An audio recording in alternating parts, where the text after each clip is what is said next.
దెయ్యాలు ఒక్కసారిగా పుట్టవు. వాటిని ఎవరో ఒకరు సృష్టిస్తారు. ఈ ఇంట్లో శాపం కాదు, పాపం ఉంది. 20 సంవత్సరాల క్రితం వెంకటాపురం ఒక చిన్న గ్రామం. అక్కడ రామయ్య ఒక గౌరవనీయుడిగా ఉండేవాడు. కానీ అతనికి ఒక రహస్య కోరిక ఉంది. అది ఏమిటంటే డబ్బు సంపాదించాలి. ఇంకా ఎక్కువ డబ్బు సంపాదించాలి అని కోరిక ఉంది. ఒకరోజు ఊరికి ఒక అపరిచితుడు వచ్చాడు. అతను ఒక తాంత్రికుడు. అతను రామయ్యకి ఒక డీల్ ఇచ్చాడు. నీకు కావాల్సినంత సంపద ఇస్తాను, కానీ ప్రతి సంక్రాంతికి ఒక ఆత్మను నాకు అర్పించాలి. రామయ్య మొదట భయపడ్డాడు, కానీ డబ్బుకు ఆశపడ్డాడు అతను. మొదటి సంక్రాంతి రామయ్య ఒక అనాథ బాలుడిని ఇంటికి తీసుకొచ్చాడు.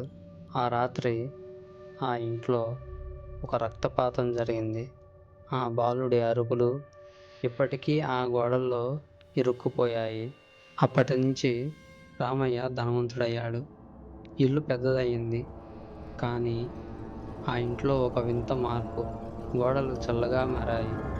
అద్దాల్లో ప్రతిబింబం ఆలస్యంగా కనిపిస్తుంది. రాత్రిళ్ళు పిల్లలందరూ వినిపిస్తాయి. ఒక సంవత్సరం రామయ్య ఆ బలి ఇవ్వలేదు. అతను అనుకున్నాడు, ఇప్పుడే సరిపోతుంది. కానీ ఆ రాత్రి అదే వాయిస్, నువ్వు ఒప్పందం మర్చిపోయావా?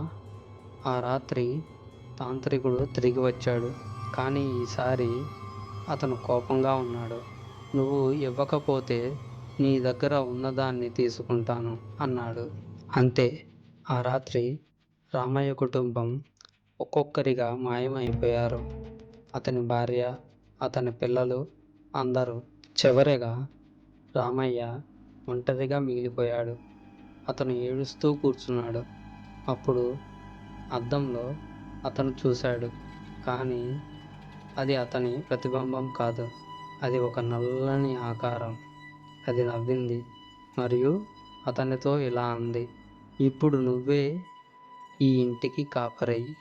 ఆ రోజు నుంచి రామయ్య బయటకు రాలేదు.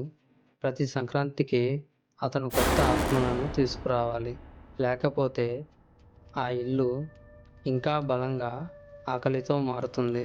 అందుకే ప్రతి సంవత్సరం కొత్త వాళ్ళు మాయం అవుతున్నారు. వాళ్ళు చనిపోలేదు, వాళ్ళు ఆ ఇంట్లో బంధింపబడ్డారు.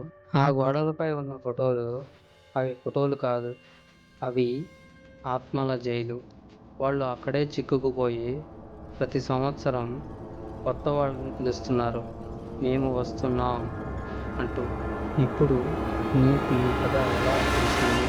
ఎందుకంటే ఈ కథ బయటకు రావడం కోసం కొత్త వ్యక్తిని ఎంచుకుంటుంది.